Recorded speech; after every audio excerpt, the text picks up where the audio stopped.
Please give an energetic and warm welcome to Swami Mukundananda.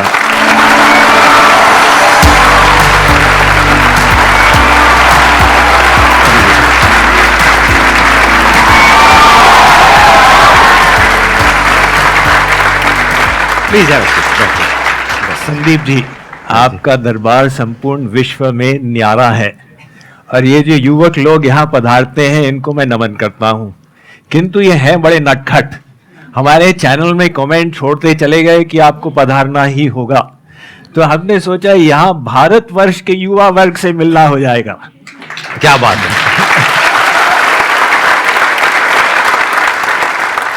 मैंने थोड़ा सा आपके बारे में पढ़ा तो आप IIT IIM से पास आउट हैं जी। फिर इस पाथ पर आप कैसे आए, मतलब उसके पीछे क्या रीजन था? 8वीं कक्षा में जब था तो माइंड के पावर्स को बढ़ाने की दृष्टि से एक किताब पढ़ी, तो उसमें 3-4 ध्यान मिल गए, उनको मैं 10 साल तक करता रहा। अब IIT IIM में जो शिक्षा मिली उसका एक रस अलग था, लेकिन अपने प्रश्न बने रहे कि मैं हूं कौन, मैं संसार में आया किस लिए, ये संसार बना कैसे। अब हमको साइंस में लॉज पढ़ाए जा रहे थे, लेकिन लॉ मेकर कौन है उसका ज्ञान नहीं था। तो जब MBA शुरू किया, भगवत गीता का अध्ययन प्रारंभ कर दिया और वहां से सब प्रश्नों के उत्तर एक साथ मिल गए और मन लगा तो ऐसा रस मिलने लगा जो संसार में कभी मिला ही नहीं था। यदि संदीप जी की अनुमति हो तो इनको एक चुनौती दे दें। हाँ हाँ प्लीज। हमने सुना है कि संदीप जी के प्रेरणा से भारत का युवा वर्ग is on the move and they don't consider themselves second to anyone in the world, right? So आप सबकी सोच में गहराई कितनी है, आप जो पूछना चाहे पूछें। कोई आध्यात्मिक प्रश्न हो तो मजा आ जाएगा। गुरुजी, मेरा एक प्रश्न है, आप दोनों से ही है बेसिकली। जैसे हम कहते हैं शब्द है, क्या शब्द में अपने आप में कोई शक्ति है? देखिए, इसके उत्तर कई लेवल पर होते हैं। हम एक शब्द से अपने मन में कुछ एसोसिएट करते हैं। किसी ने आपको भगवान का नाम सुनाया, आपके मन में वो एसोसिएशन आ गया, तो वो केवल शब्द वाली बात नहीं थी, आपने उसका जो अर्थ निकाला वो एक बात। और अगर हम गहराई में जाएंगे तो सब जो है भगवान की शक्ति है। आप किसी भी चीज में दिव्य भाव बना सकते हैं। भगवान के यहाँ कोई भाषावाद नहीं है, प्राधान्य इसमें अपने भाव का है, अपने मन की शुद्धि का है। आप जो शब्द बोलते हो वो एक हेल्पर है, एक सहायक है। आप चाहे उसका उच्चारण करो और चाहे तो न करो। कबीर जी ने लिखा है कि सुमिरन सुरत लगाए के मन ते कछु न बोल, बाहर के पट बंद कर भीतर के पट खोल। तो वो भी एक लेवल है। वर्ड्स में जैसे स्वामी जी ने एक्सप्लेन किया, बिल्कुल परफेक्टली उन्होंने एक्सप्लेन किया है कि words are symbolic of something and that thing is associated with some kind of a feeling. तो अगर वो फीलिंग आपको अच्छा फील करा रही है तो यू आर एट ईज, और अगर वो अच्छा फील नहीं करा रही है तो you are not at ease, जिसको हम दूसरे तरीके से भी बोल सकते हैं डिजीज, डिस ईज। तो उस वे में अगर समझा जाए तो वर्ड में बहुत पावर है। बट हां, अगर आप कुछ ऐसा सोच रहे हो कि कोई वर्ड है जिसमें कुछ सुपर नेचुरल है कि अगर आप कुछ भी बोलते रहोगे तो कुछ हो जाएगा, तो ऐसा नहीं होता है। ये मिसकंसेप्शंस है। जैसा स्वामी जी ने भी कहा कि भगवान की अपनी कोई भाषा नहीं है, भाव देखा जाता है कि आपका भाव क्या है, किस भाव से आप बोल रहे हो। नहीं भी बोल रहे हो, बिना शब्द के भी अगर आपका भाव है तो काफी है, उसके लिए किसी वर्ड की जरूरत नहीं है। तो words are just means to an end, जिसको साइलेंस कहते हैं। तो कई बार साइलेंस में जाने के लिए वर्ड्स की जरूरत होती है। Very good, very good, complete. मैं आपसे ये जानना चाहती हूँ कि अगर हम यंग एज में ही स्पिरिचुअलिटी की तरफ मूव करते हैं तो हम उससे लाइफ में एक्स्ट्रा क्या अचीव कर सकते हैं, या लाइफ कैसे और आसान बना सकते हैं? देखिए, हमारा वेद कहता है कि आपको जीवन में सफलता तक पहुंचने के लिए 2 विद्याएं सीखनी है। एक मटेरियल साइंस, जिससे आप बाहर के संसार को समझोगे और उसकी शक्तियों का उपयोग करोगे अपने शरीर की सुख सुविधा के लिए, और एक स्पिरिचुअल साइंस जिसके द्वारा आप अपने भीतर की मशीनरी को ठीक करोगे और दैवी गुणों को प्रकट करोगे। तो स्पिरिचुअलिटी ऐसे नहीं कि भई अब बूढ़े हो गए तो हारे को हरि नाम। स्पिरिचुअलिटी आपको अभी इस समय क्या लाभ देगा, उसके 4 भाग हैं। पहला है self awareness skills. Who am I, what is my goal in life, what are my values. Spiritual knowledge से ये क्लियर हो जाएगा। दूसरी बात यूनिवर्सल अवेयरनेस स्किल्स, कि हम संसार से कटे हुए नहीं हैं, सब के सब इंटरकनेक्टेड हैं, और वो यूनिवर्सल लॉज कौन से हैं जो हमारे ऊपर अप्लाई होते हैं। तो यूनिवर्सल अवेयरनेस स्किल्स। और तीसरा सेल्फ मास्टरी स्किल्स। हमारा एक लोअर सेल्फ है जो कहता है आलस्य करो, भोग करो, और एक हायर सेल्फ है जो कहता है नहीं नहीं, कुछ हासिल करना है, कुछ उपलब्ध करना है। तो लोअर सेल्फ को हायर सेल्फ से कंट्रोल करना, ये स्किल हमको स्पिरिचुअलिटी से आती है। और चौथी है प्रोफेशनल मास्टरी स्किल्स। इसका मतलब क्या हुआ, जो आपका कैरियर है, प्रोफेशन है, उसका आप कैसे उपयोग करें कि लोगों के जीवन में एक डिफरेंस आए। To utilize your professional education in a meaningful manner, ये सब लाभ हमको स्पिरिचुअल नॉलेज से मिलता। जब तक आप खुद को नहीं जान लोगे अच्छे से, तब तक आप इस बात की गहराई को नहीं देख पाओगे जो अभी स्वामी जी ने कहा कि we are all interconnected and interdependent.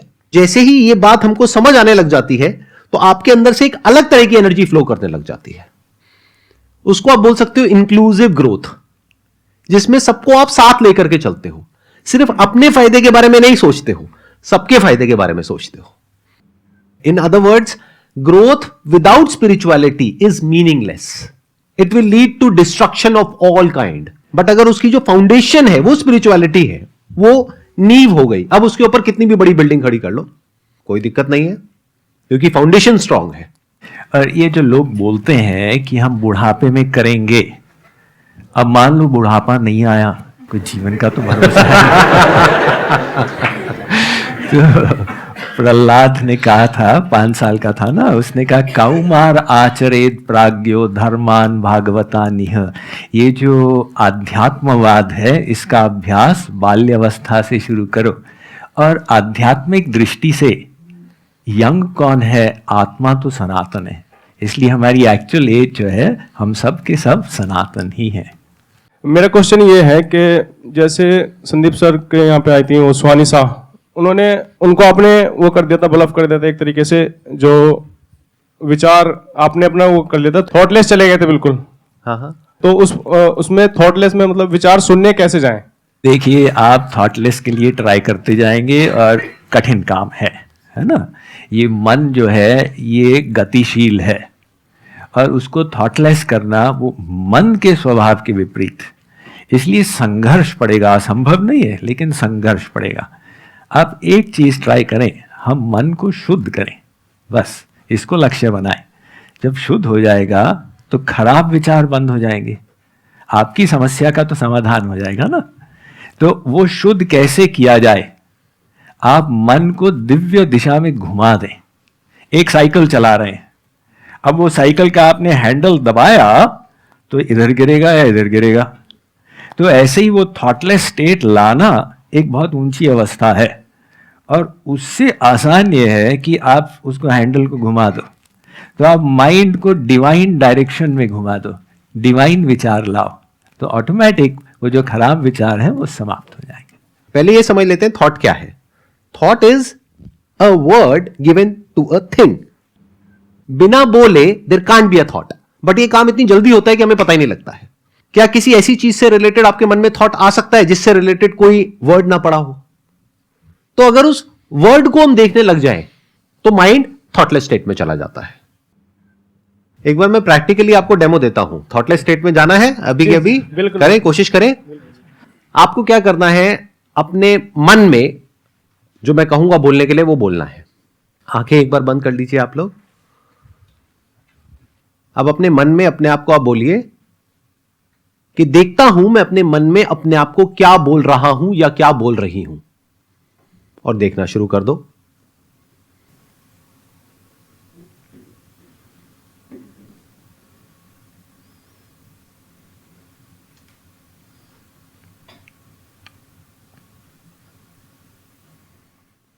अब धीरे धीरे अपनी आंखें खोल सकते हैं आप लोग। बताइए कितने लोग चले गए थे थॉटलेस स्टेट में। देखो, आप में से बहुत सारे लोग अभी थॉटलेस स्टेट में चले गए थे। यानी क्या हुआ, जैसे ही आपने देखना शुरू किया कि मैं क्या बोल रहा हूं, तो बोलने के लिए कुछ है ही नहीं। अब होगा क्या, मैक्सिमम बता देता हूं। अभी ऊपर से थोड़ी सी आवाज आई थी, तो एकदम से आपने अपने अंदर बोला होगा, ये आवाज कैसी है, कहीं ये छत टूट तो नहीं जाएगी। फिर एकदम से एक थॉट आया होगा, कितनी देर और रह गई है, 1 मिनट हुआ नहीं हुआ, लेकिन वो भी चला गया। मुझे नींद आ रही थी। किनको नींद आ रही थी? मतलब 30 सेकंड में नींद आ गई। आप तो स्पिरिचुअलिटी की बहुत आगे वाली स्टेज पर हो। आपको आंख बंद करते ही 30 सेकंड में नींद आ जाती है। ये डायरेक्ट समाधि में जा रहे ये हैं। डायरेक्ट समाधि में चले गए।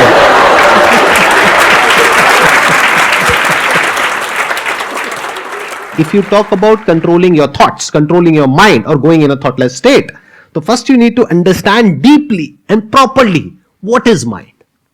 मेरा ये क्वेश्चन है कि हम सबको एक कभी ना कभी ऐसा लेवल ऑफ सेटिस्फेक्शन फील होता है कि हाँ हम सेटिस्फाइड हैं अपनी लाइफ से, लेकिन दूसरे ही वक्त हमें लगता है नहीं, हमें कुछ और चाहिए जिंदगी से।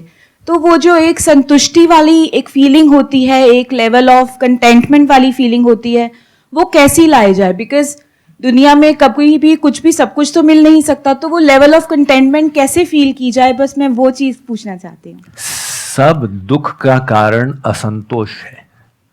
हमारे पास जितना है उसमें हम संतुष्ट नहीं। सतु भवति दरिद्री यस्य तृष्णा विशाला मनसी च परितुष्टे कोर्थवान को दरिद्र। ये भर्तृहरि जी महाराज ने लिखा है कि गरीब कौन है संसार में? कोई अरबपति हो, लेकिन इच्छा है अरे भाई 1 अरब है और वो अडानी जी के पास इतने अरब है, तो मेरे पास कमी है। वो व्यक्ति गरीब है, क्योंकि वो अभाव का अनुभव कर रहा है। तो समस्या यही है, आप लोगों को सफलता मिली, शिक्षा मिली, सब कुछ मिला। हमारे भारतवर्ष में अधिकांश युवा वर्ग आपकी पोजीशन में आने के लिए लालायित रहेगा, लेकिन इतना मिलने के बाद भी मन में ये है अरे भाई मुझसे आगे तो वो है। तो वो ही विचार हमको दुखी करता है। अब इसके विपरीत हम जो ब्लेसिंग्स हैं जीवन में, उनको हम याद करें। भगवान ने 2 आंखें दी, 2 हाथ दिए, 2 पैर दिए, तो अपने हृदय को आभार से, ग्रैटिट्यूड से भर लेंगे। और दूसरी बात इसमें यह है कि एक साइड में असंतुष्ट होना अच्छा है, आध्यात्मिक दिशा में कभी संतोष न करें। अरे आज तक कुछ अध्ययन किया ही नहीं है और बहुत करना है। इसलिए कहा संतोषस्त्रिषु कर्तव्यः स्वदारे भोजने धने। 3 चीजों में संतुष्ट हो जाओ। अपने पति पत्नी में जो गोबर गणेश मिला है, अरे ठीक है। अपने भोजन में, अपने धन में सदा मस्त रहो। और त्रिषु नैव च कर्तव्यः स्वाध्याये जपदानयो। अपने स्वाध्याय में, अपने जप में, अपने दान में कभी भी संतुष्टि मत करो, अभी और बहुत करना है। तो जो स्पिरिचुअल पाथ है उसमें साइमल्टेनियसली तृप्ति भी है और पुनः असंतुष्टि, फिर तृप्ति, फिर असंतुष्टि। ये डायनामिक तृप्ति होती है।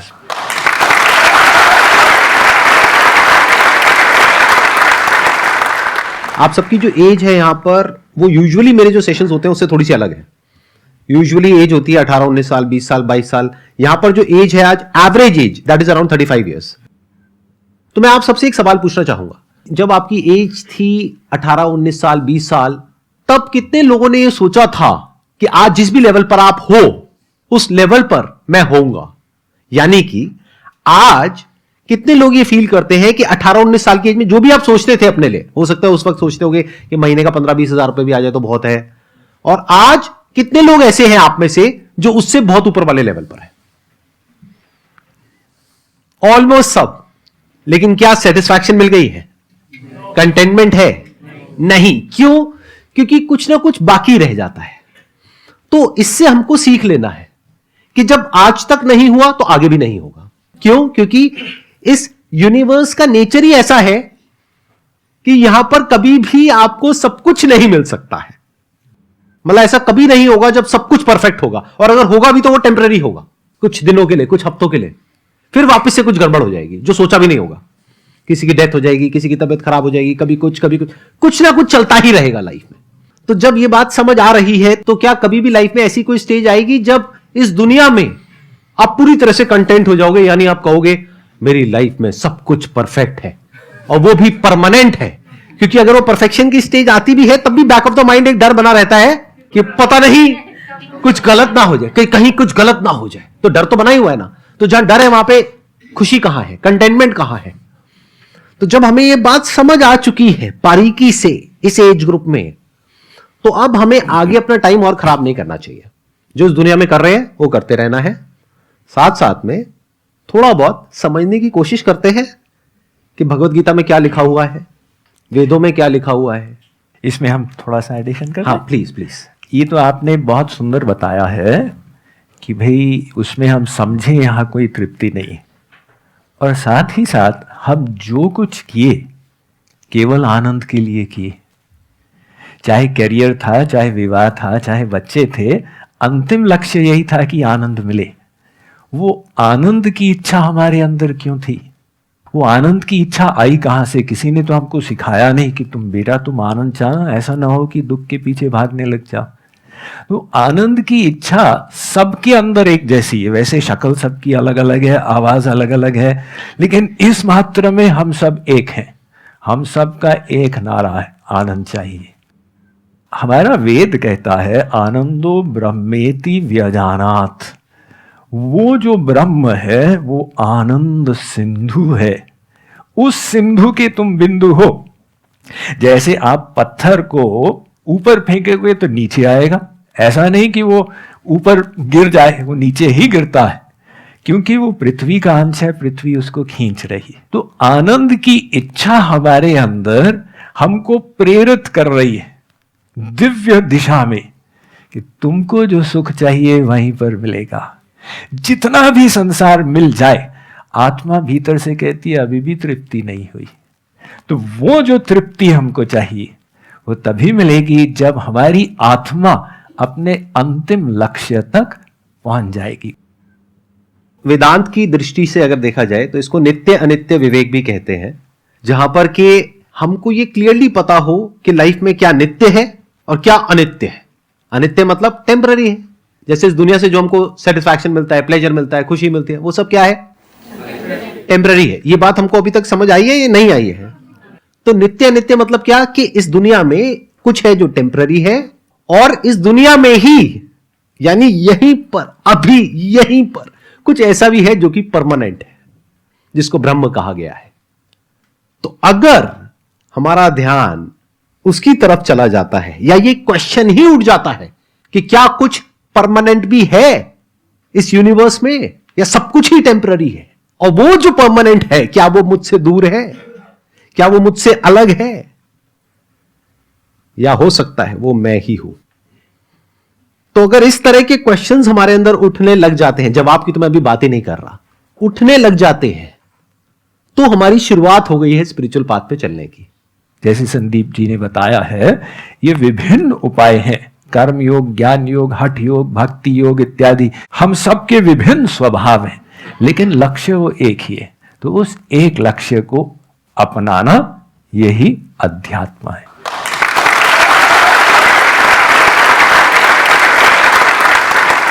Thank you so much. बहुत बहुत धन्यवाद, मेरा सौभाग्य रहा। निमंत्रण के लिए धन्यवाद। Thank you.